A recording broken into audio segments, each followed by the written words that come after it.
Topic of this webinar is unlocking your team's potential, and it's all about a regenerative approach to workplace fulfillment. So it's workplace fulfillment, workplace engagement, sort of all those issues to do with workplace people and teams. And why have we chosen to bring you this webinar? Well, we've been talking with a lot of businesses and organisations, and this seems to be a topic that comes up time and time again. And it's also one where leaders and team members can often feel either overwhelmed or even just resigned to the idea that nothing can change. This is just how it is. We live in really stressful times, and actually, we just have to live with it. And we know that for a start, we can't carry on like that. But also, we know, myself and JK as regenerative practitioners, that there is an alternative. There is another way to approach these issues. So that's what we wanted to bring you today. So what we're going to cover in this webinar is, well, what are these workplace and fulfillment and engagement issues that we're talking about, and how are they impacting leaders and organisations? And we'll be inviting you to share as well your own experiences. Now, what we want to really bring forward today is, how does a regenerative approach differ from business as usual? And if you've never heard of the word regenerative before, then that is okay. We'll explain what it's all about and explain what the differences are.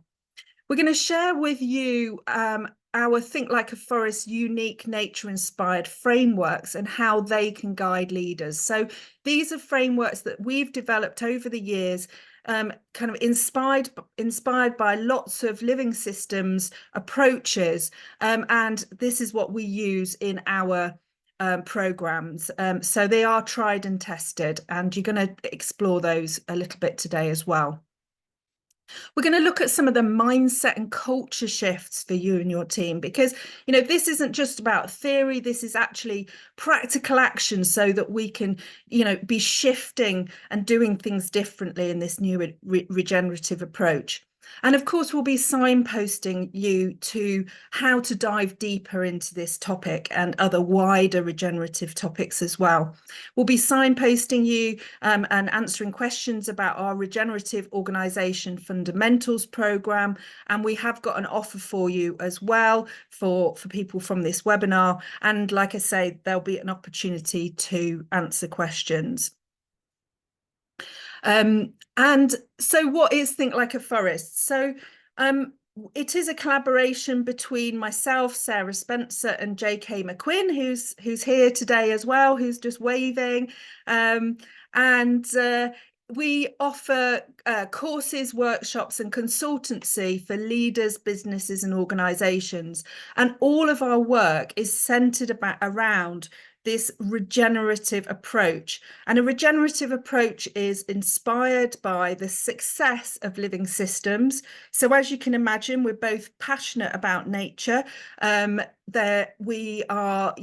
also passionate about getting leaders and organizations and teams out into nature as well. And there's various reasons for that. One is because it opens up a whole new layer of creativity, connection, and innovation within teams and leaders.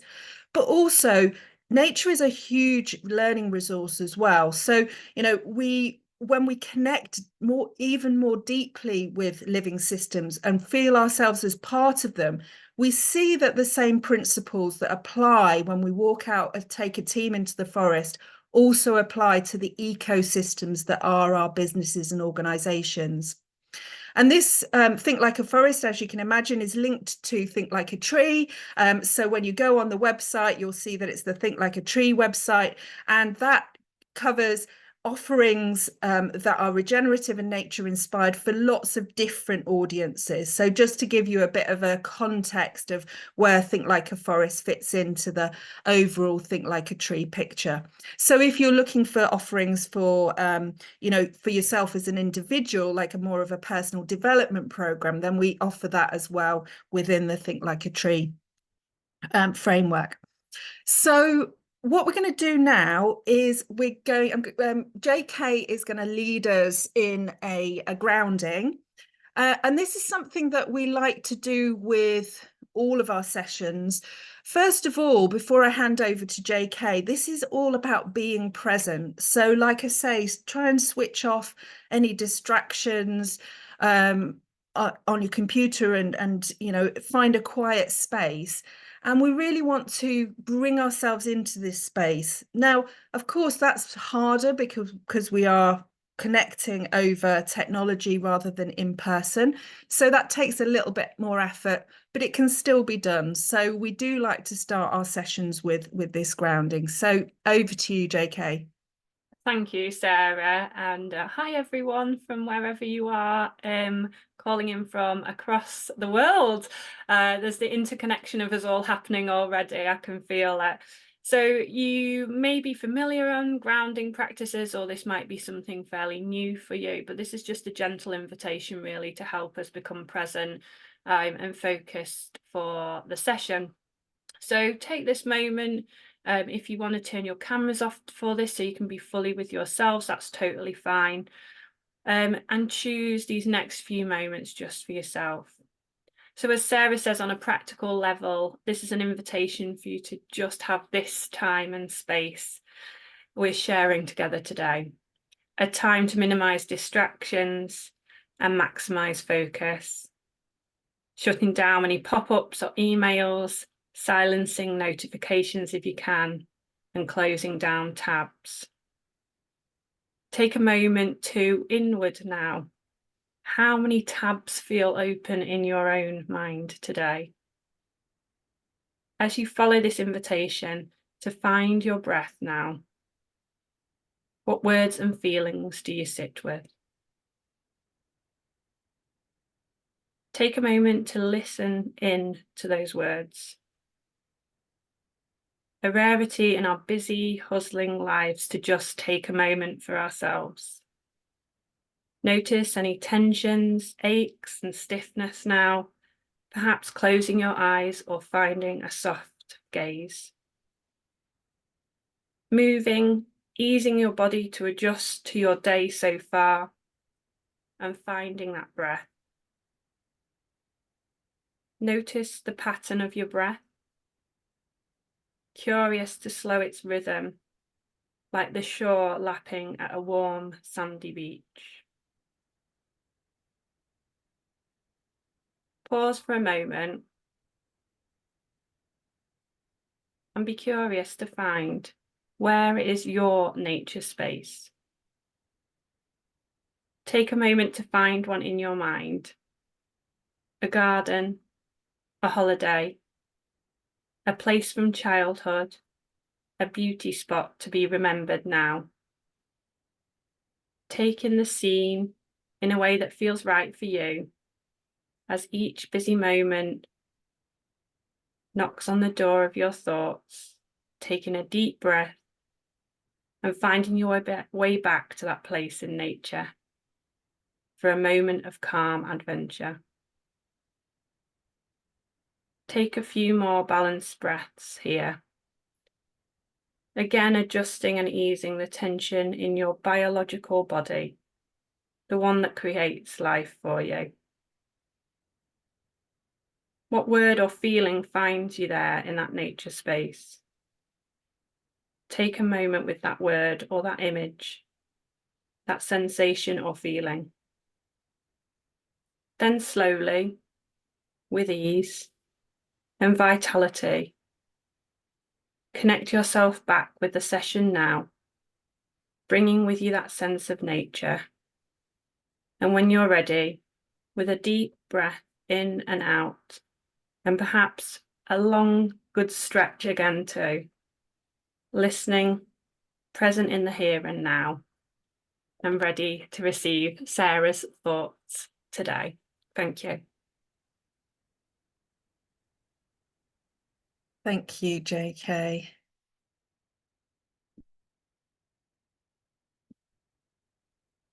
Fabulous. So today we're going to be talking specifically about the issues around team fulfillment and engagement. And in a minute, I'm going to be inviting you to share your own experiences in the chat as well. But I wanted to, this isn't going to be a PowerPoint of stats, but when I came across this State of the Global Workplace report, then it is really shocking, and I think we need to really sit with the enormity of the issues. So only 10% of employees in the UK are engaged. If you are from outside the UK, do head to this report, because you can find your own country and region within the report as well. 90% are either quiet quitting or loud quitting. So they're not engaged in their work, either quietly or loudly. And 38% of employees said they experience a lot of stress every day. 38%, so that's a huge amount. And 19% said they felt angry a lot of the day. So if you're in a workplace where 19% are feeling angry, even one person feeling angry, you know what impact that can have. But these really are quite very worrying statistics. 64% of managers say they've considered quitting for a job that would better support their well-being. And 42% of people agreed that they felt isolated at work, causing them stress, and that may have contributed to burnout. And it's not just those stress and burnout issues that are the problem. As leaders, we need to be thinking about employability. So are we attracting the right kind of people? So over 64% of 16 to 34-year-olds who are the leaders of the future cite sustainability as important in their choice of employer. So we can see that things are shifting, and that as businesses and organizations, we need to really be ahead of the curve if we're going to attract the right people, keep them engaged, keep their well-being high, and then obviously then want to get the most have them the most engaged that they can possibly be, so that we can then fulfill the vision and the mission that we have as businesses and organizations. So what does that mean for leaders and team members? Well, it's stress. So leaders and team members are spending a large percentage of their day in this high beta neurological state. So that's the flight, freeze, faint, or fawn. So we've all heard of that, but it is a very specific part of our brain that is activated in those circumstances that isn't supposed to be happening all of the time. And this impacts our neurological and biological functions. It means that we are much less able to retain information, to learn, to grow, to innovate, to problem solve, to empathize, or communicate effectively. And that is just like a biological fact, because those states were designed to protect us from predators and dangerous situations in our indigenous kind of ancestry past, and it's not appropriate for people to be operating in those states in a day-to-day business context.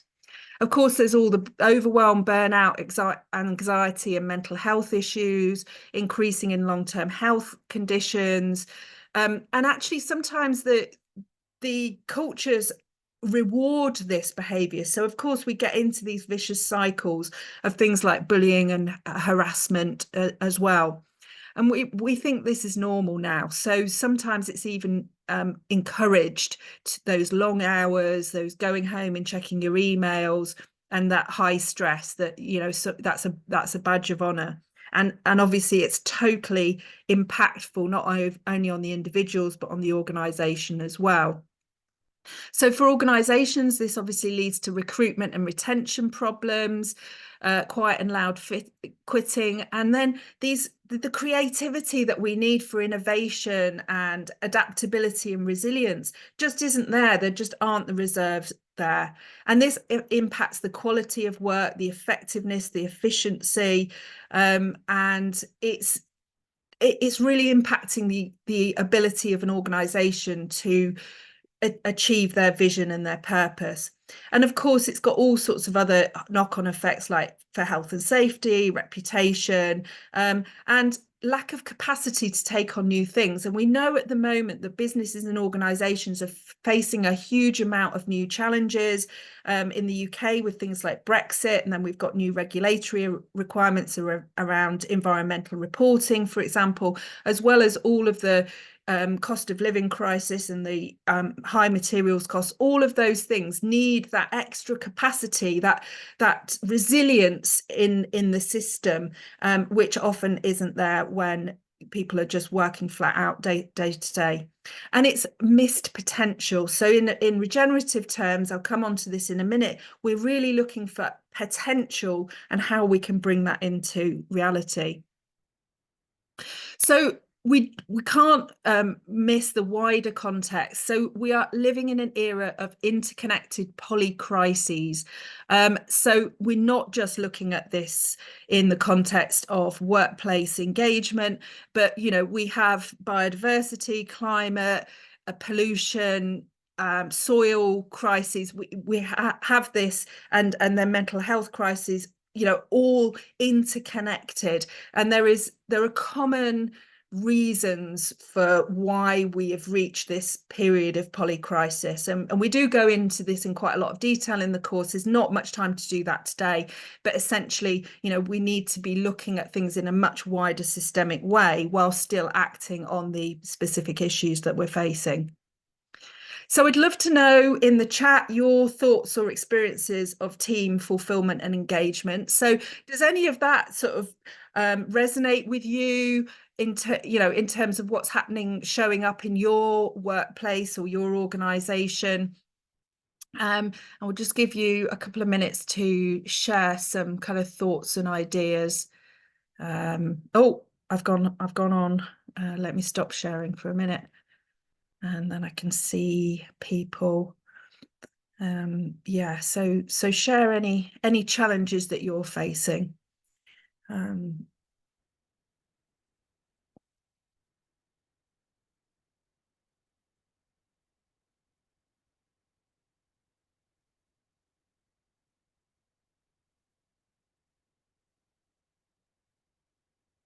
And also, we're curious as well whether, we're obviously in the UK. Is it different in your country? If you're elsewhere, are you experiencing things differently? So we've got being positive when suffering with climate anxiety. Sarah, is one of the contributions. Yeah, absolutely. That's a really good one. So, when people are showing up for work, they're not just bringing their work head on. And so traditionally, workplace engagement has been all about that part of your employee that shows up for work. But we need to be starting to see people as whole people. And if they're showing up with things like climate and ecological anxiety, then that is going to definitely have an impact. So we need to be, really aware of these wider systemic issues happening in people's lives. Bruce has been reflecting on people not being present at meetings, like distracted, just that kind of a subtle chaos, I like to call it, that happens when people are not present as well. I think that's a really important point there, Bruce. Yeah, absolutely. And obviously the added complication of having, maybe hybrid working or, working on Teams or Zoom, it does present additional issues around how to create those cultures where people are more engaged. Yeah, we've got worrying about what the future holds for young people that we work with and our own family as well. So there's a lot of psychological, and emotional impacts that's kind of going on in these narratives, I think, that we're experiencing. Thank you. Fabulous. So keep those coming. JK can chip in as they come along. But the good news is that there is another way. So often we feel like this, this is hopeless. We're so used to this business as usual way of doing things that we've not had time to step into this new story, which is this new regenerative story. And that's what I'm going to talk about now. So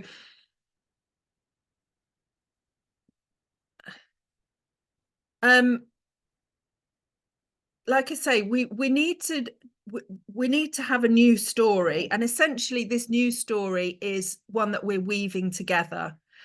So there are lots of ideas and lots of frameworks and practical things that are being suggested, but essentially this is stepping into new territory. So we need to first have a vision of what our ideal workplace future looks like. And it's time to create new stories. And this Thomas Berry quote is brilliant, isn't it? It's all a question of story. We're in trouble just now because we do not have a good story. We're in between stories. The old story, the account of how we fit into it, is no longer effective, yet we've not learnt the new story. So, for us, the new story is this new regenerative way of working. But essentially, that is what that actually looks like in reality. We can envisage when we kind of do visioning into the future. So I'd like you to just take a few minutes just to think about, what is your vision for a workplace future? What would that look like? What would that feel like? What would that sound like? Just sit with that and think, if I dared to dream about what an ideal workplace future looked like, what would that feel like? What would that look like? And do feel free to share in the chat as well. So we'd love to hear what your vision is. So maybe, we do this with clients, maybe visioning into 2030 or 2034. 10 years ahead, and really kind of step into that, and this is something that is really important, both in terms of the world we want to create, but also the organizations we want to create as well, and not being afraid to do it. Okay, so how is this regenerative approach different from business as usual that we're used to? Well, regenerative leadership values the health of the soil, or what we call the soil, creating healthy cultures and practices that allow the potential that is already within the team to emerge. So what do we mean by potential? Well, that is allowing each person to bring their own uniqueness to their work in a supported and well facilitated way. So, this is not about anarchy. This is about creating the right soil, the right cultures, the right environment that people then feel confident, empowered, and happy and alive, really, to bring their uniqueness, their ideas, and their innovation to this work. And regenerative organizations unite people around a common purpose. So that's really the glue that holds everything together in regenerative practice. So, we do a lot at the beginning about visioning and purpose. So what organizations then seek to do is to align their visions with those of their people. So sometimes that means aligning with people that are already there. Sometimes you'll find that isn't necessarily a good fit, and it's about finding a new person whose vision aligns much better with that overall. And when we're talking about vision and purpose, we're not talking about a mission statement that you do an away day and it gets stuck on the back of the website and in a drawer. This is about something that's alive and running through every sort of thread of your work, your team, and organizational working as well. And regenerative leadership treats organizations as ecosystems, not as machines. And why do I say not as machines? Because the machine metaphor is basically being the dominant metaphor for organizations for the last 100 to 500 years. And they see themselves as part of a bigger picture in the wider system. So we do zoom out in terms of, looking at context and place and environment within which all of the smallest, the lower systems are nested. And instead of tick box solutions and best practice, Regenerative practitioners are inspired by the wisdom of living systems. So we look at overall principles and patterns of what works, and then apply those in a specific place and context for the business and organization. And nature has 3.8 billion years of experience in growing ecosystems and has mastered everything that's important. And we just forgot to listen to that wisdom. So our indigenous ancestors, they were listening to that all the time. And most indigenous practices are actually really aligned with these principles of life. We forgot that for quite a few hundred and thousand years. And so this is what we find when we're working with businesses and organizations and leaders, is that there is a certain familiarity to this. And I believe that that's because that's how we evolved as people. So what are some of these principles that we'd be looking at? Well, it includes things like health and healthy growth. So growth in some circles is a dirty word, but obviously in an exponential growth on a finite planet in economics terms is definitely not feasible. But healthy growth and as part of cycling and death and rebirth, that's what we want to achieve within our organizations. Things like adaptability, resilience, collaboration, and effective communication. And we can see that replicated across the living world. So what we're doing when we work with leaders is inviting them into cultural shifts and mindset shifts. And then maybe that sounds a bit scary, but it's really about different ways of seeing the world, seeing ourselves, and that is really empowering. We've discovered, and of course, JK and I both use all of this for our own businesses. So we're very much talking from experience, from our own personal experience, as well as working with clients. So letting go of feelings of needing to be in control.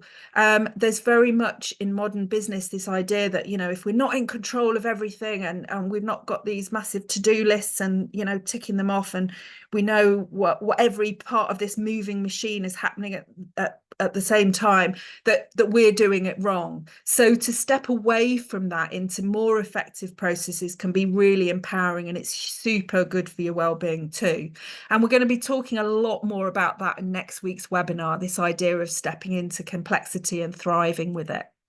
Feeding the soil, not forcing the plant. So in workplace team issues, that would mean creating the right cultures, maybe the meeting cultures, the feedback, the communication, rather than forcing the plant. So rather than just kind of pointing the finger at one person who's not performing, we look at the soil. Why isn't that? Why isn't that happening? Why are they not aligned with this vision that we have for the organization?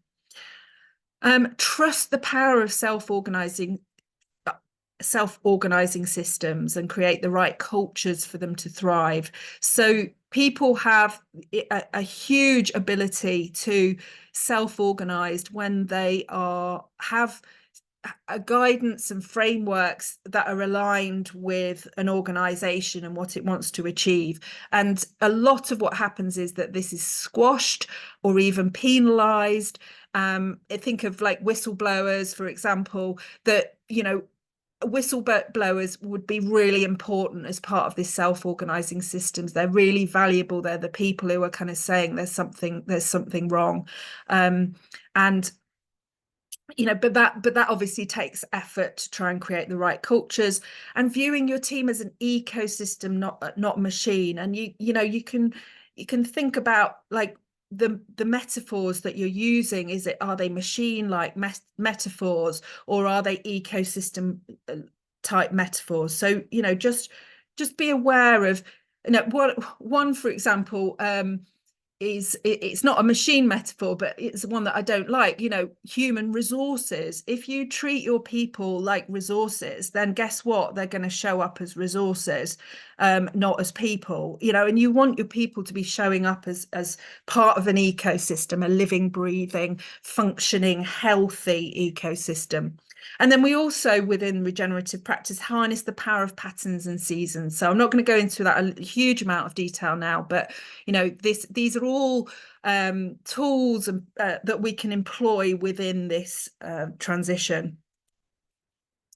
If you want to dive deeper into the mindsets and the paradigms involved in regenerative practice, then look out for our free organizational mindset quiz. I'm going to send it out in the follow-up email. It's also on the website as well. So if you're curious about what mindsets are showing up in your organization and what you might want to shift, then this observation is really the first part of that, in terms of, how do you seeing with new eyes before you actually jump to change. So what we do, like I say, is regenerative approaches avoid tick box solutions in this best practice and scaling, for example, which often ignore circumstances and context. And instead, we employ frameworks and principles which simplify nature's complexity and can be adapted for every circumstance, place, and context. So with some relatively simple to understand frameworks, you can allow your team to grow and evolve, and you'll know, therefore, that the solutions that you and your team come up with, they're going to be right for your place, your context, your people, and your vision. So these are the two key frameworks that we use.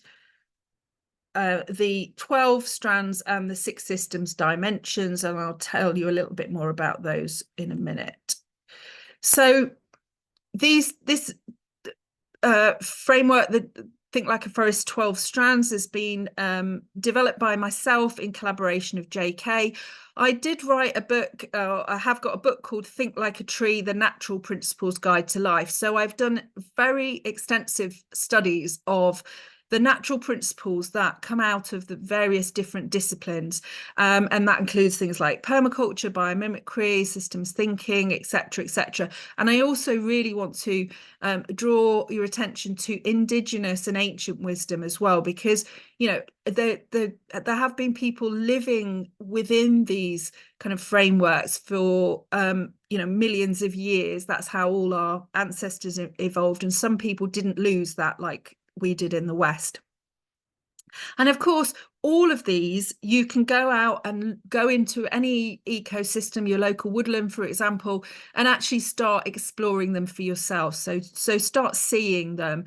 And so what I love about these is that they're very democratic. There's not somebody sitting at the top saying, this is my framework, and you just go out and you just discover it for yourself. And that is far, far more enlightening and helpful if you and your team discover that, rather than being sort of told about it by someone else.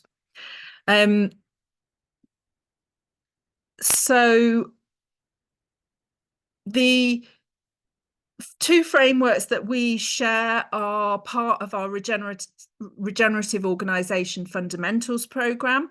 In a minute, I'm going to get on to the very specific how we can learn from that workplace wellbeing and engagement and team fulfillment with using this 12 strands. But I'm just going to share with you now, if you do want to go deeper with this, then come with us on a 4-month program. We're just about to start our second cohort on the sign-up deadline's the 1st of March. And we have live sessions, online, huge amount of resources, modules, videos, a community platform, the live Zoom sessions, and also One Planet, which is a way of very practically mapping your actions and activities. So it's a real blend of the theory of regenerative and very much this is how you can put this into action in your organization. And that the first cohort that we've gone through have just done this, and like I say, myself and JK also use these frameworks for our own businesses. So this is what the some of the people on the first cohort have been saying about the fundamentals program, and so Cherry really came out with, like, for me this feels like something that will be there for my whole life, and yes, you do get access to everything for life. And Danielle, she's from a tech background, so she thought she might struggle with the lack of straight lines in nature, and that's something that people are curious about, and obviously that's one reason we've brought forward these frameworks. But she said she really enjoys stepping into that. Anushka was already a regenerative designer, and she really valued the idea that she's now got a much better set of tools to communicate with other people and to bring this into the wider world. And Vicky really has massively engaged with the nature connection elements of the course, and she became a massive fungi lover through the program. And Cherry really highlighted here, I come alive when I'm working with innovative, progressive, systems changing, world transforming people, and that's what you all are. And that was in her last sharing session, which was wonderful to really pay tribute to the people who were coming on the program. So what do the people who come on the course, what did they love about these frameworks? And we brought them forward, we love them, but it was really lovely to hear what they enjoyed about these frameworks as well. And they meet you where they are. So this is not, you can use these frameworks to design your business from scratch if you like, but you can also they meet you where you are, so you can evolve your organization towards this more regenerative practice.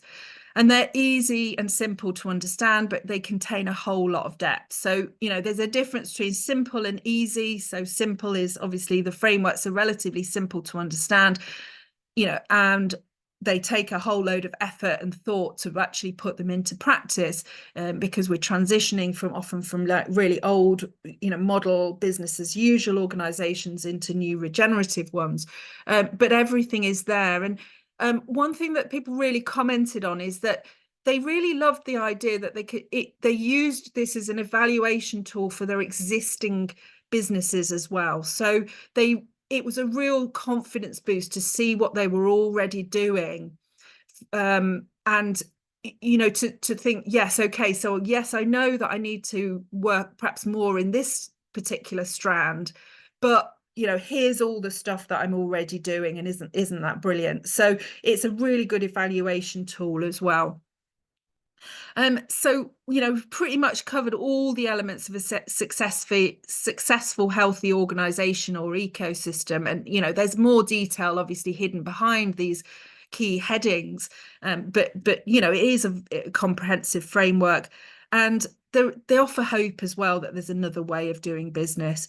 And we very much focus on the inner journey for whoever comes on the program. So whether it's leader, team member, we've had people it's been brilliant. In our live sessions, we've had a guy from a community garden who just absolutely loves having his hands in the soil in the same live session as the founder of a multinational corporation. So we love this learning, this valuing diversity, and they've all embarked on both this inner journey and this outer journey as well.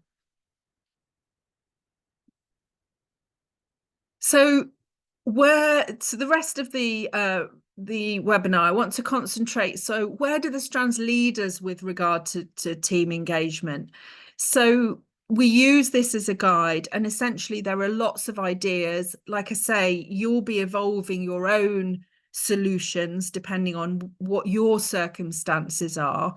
But, you know, there are some kind of commonalities, if you like, around creating cultures, looking for potential and bringing that forward, and concentrating on the health of the team and the organization rather than simply the money. So, you know, we also signpost you to fantastic organizations that are putting nature on the board, for example, or are having 6 different types of stakeholder groups as shareholders, and that includes the employees, that includes nature, that includes other stakeholders, and the financial shareholders. So, you know, there are some really innovative approaches that are coming forward, and we've got loads of case studies and resources, you know, that we signpost you to as well. If you're looking for free resources as well, then do make sure you're signed up to our Inspired by Nature newsletter, which is a weekly regenerative business newsletter, because we do share a load of free stuff in that every week as well. So don't feel, you know, we really do like to balance, you know, our paid programs out with a huge amount of free stuff as well. So do look out for that. So let's just take a few of the strands and just, you know, drop in a few ideas. In the observant strand, this is where it all starts for you and your organization. We support you to spend a while to actually just observe your organization, and we invite you to do that anyway, whether or not you're coming on the program. So just try and, you know, see your organization from new eyes. Are you seeing your organization as a machine, or are you seeing it as an ecosystem? Are you really embracing that complexity that a living ecosystem brings? And are you happy with the uncertainty, and the, you know, the kind of inherent messiness of that?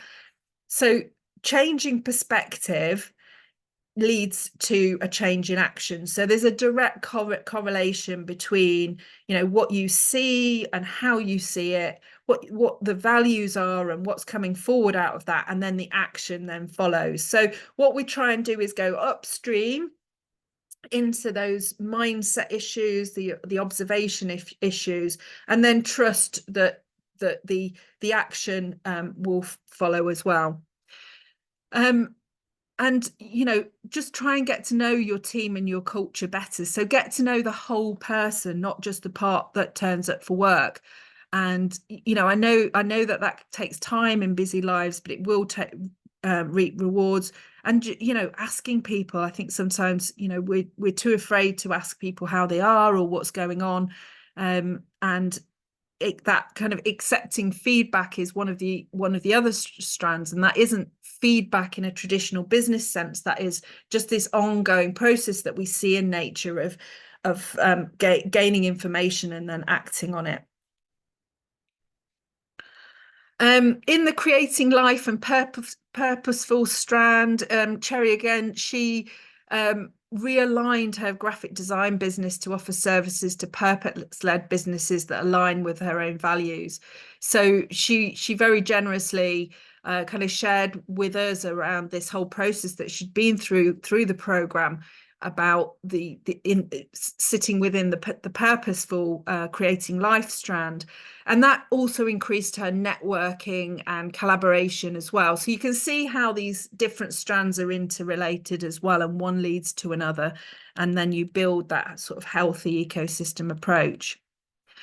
The team from Hannafield's Community Garden came with us this time, and they welcome people from across Derby. They have got really good, fantastic programs of mental health services in the outdoors and volunteering and that kind of thing. But they really, by digging into the place strand, so the idea of being in right relationship with the place that you're in, that led them to think about not just their community as Derby and the Midlands, which is quite wide, but, you know, the people down the street. You know, some people really living really close to the projects didn't know what was behind the gates. So you can see that this sort of deepening approach when you dig deeper into the strands. So for them, that would mean, in terms of, the people and the workplace engagement, it would also mean more volunteers. It would mean more engaged support, and it might even mean, more donations, more resources coming into the project. So you can see that there's sort of this beneficial cycle of looking more closely at place. In the cycling strand, one of our clients, Kay, did we supported her with a whole thing around letting go and composting of old habits and beliefs about needing to do everything and be in control. And they were involved in a charity that they'd founded, and hugely great work. And we supported them with kind of that idea of cycling and letting go. So what do you need to compost? This is a question that you can ask yourself. What do you need to let go of and compost to allow the new habits, the new cultures in your team to thrive? And it may well be that it's you as a leader that's getting in the way, and that what you need to do is compost some of those thoughts about needing to be in control, stepping back from that. But just spend a few minutes thinking about, what you need to compost to allow the potential in your team to come to the fore. And then, free up that space. So allow that growth, that emergence. So there's this great concept in living systems of emergence, where if you put two things together, then something quite unexpected can happen. So it's not the idea that things are more than the sum of their parts. They're different from the sum of their parts. So you need to be the person that's allowing for that emergence. In the resilience strand, Vicky identified that the resilience strand was essential to the health of herself and her business, and this had some really practical outcomes for her. So taking lunch breaks outside, prioritizing time away from the day-to-day, particularly important because she works with her partner as well. So those additional things about how do you organize your workspace, where do you work, all of these things can add to your own resilience. And then what she did was recognize that these personal resilience elements had really practical benefits for her business as well. This is not one of our examples, but a super example called Birtsorg Neighbourhood Care, which are worldwide now. And the decentralized systems strand is where we dig into how living systems work in terms of not being hierarchical. So if you think about a beehive, you've got a queen bee, but she's not the one who's telling everyone what to do. She's just part of this sort of interconnected whole where every bee has its specific purpose, and it's aligned with that overall vision for the hive and the health of the whole.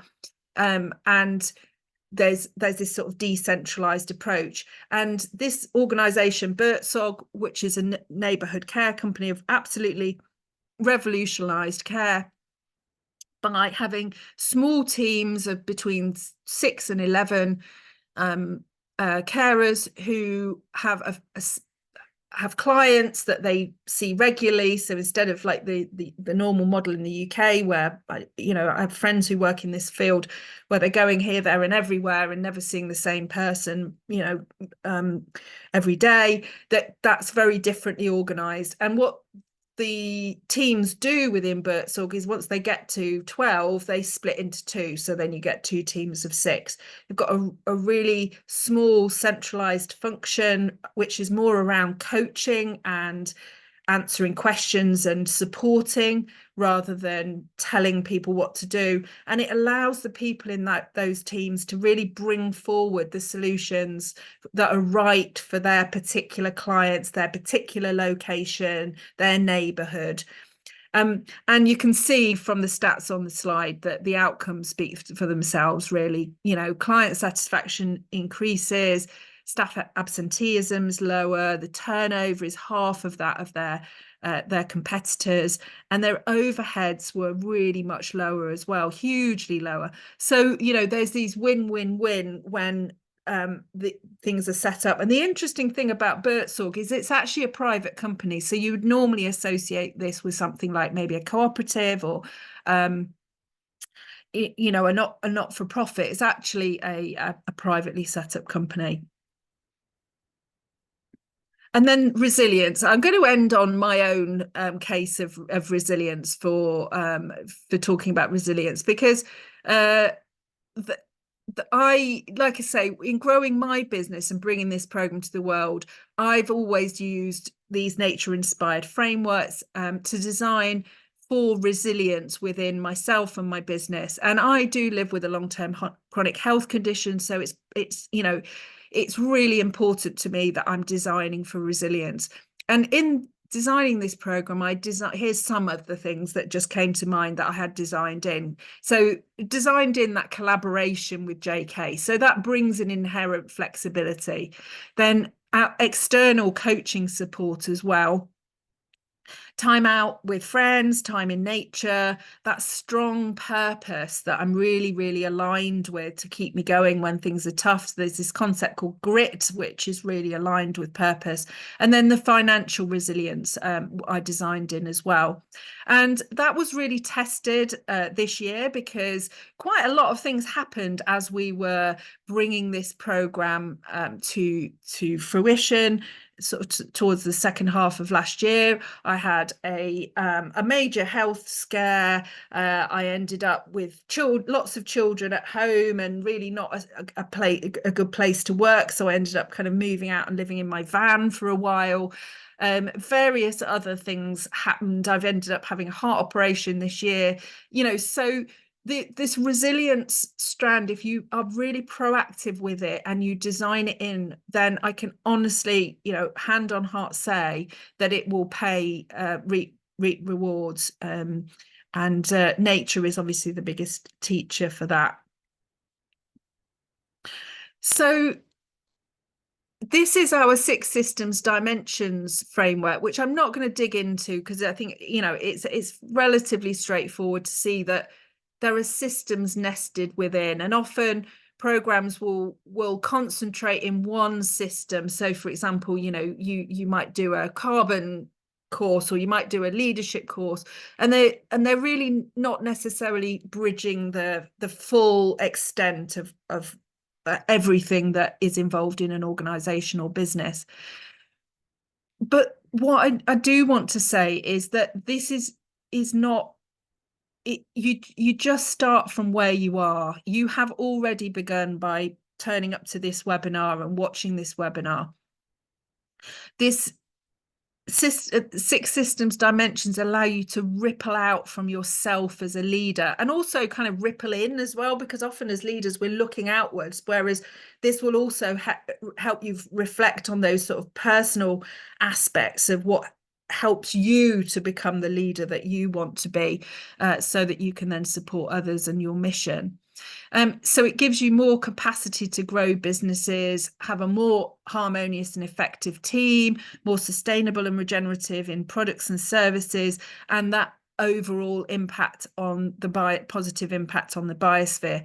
So in quite a simple framework, we support you to consider a lot of things. So when JK talks about at the beginning, like how many tabs have you got open in your brain, it allows you to shut down quite a lot of those tabs, because they're held within our frameworks, if that makes sense. And that's certainly how I've found it. And it certainly shuts down quite a lot of the anxiety tabs as well, as you transform some of that overwhelm anxiety, maybe climate anxiety, into action as well. And we've identified 6 factors for success if you want to sort of take a step on this regenerative journey. So what do you need? Well, you need easy to understand principles and frameworks, which obviously we're providing here. And if you don't come on the course, of course, please do contact me, and I can send you those frameworks with the attributions as well. I'm very happy for them to be shared with attributions. Then you also need access to tools and resources that you can adapt for your specific circumstances. And we kind of call all this our regenerative backpack. So you can imagine going on a journey, who and what are you, who's going to come alongside you, what are you going to put in your backpack? So what we have found universally across the regenerative sphere is that you need a network of fellow regenerative practitioners. Now, JK and I have trained with many of the different regenerative leadership, regenerative business, regenerative economics, regenerative design. And every single time we found that it's also the network of people that is inspiring, supportive, helps you keep going, that is really, really important.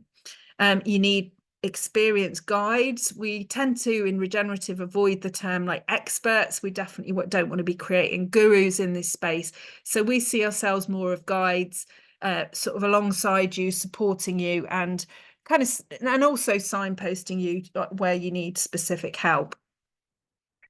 And there's a curiosity needed about new ways of being and doing. So what we have to do is step away from any ideas of fixed ways of doing things, just copying off the peg ideas.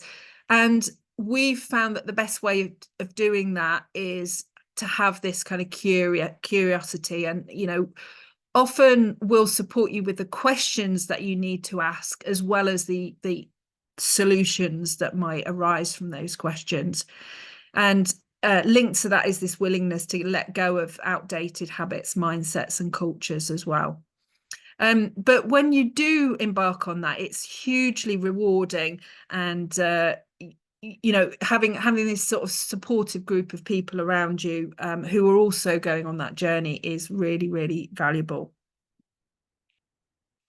So how can we help you and your team? You can join us in that. So there's the offer, webinar 2024 at the checkout. You'll get it in a follow-up email. So don't, maybe JK will post it in the chat, but don't worry too much. Just look out for a follow-up email. The price of it is £850, but with £100 discount, it's going to be £750.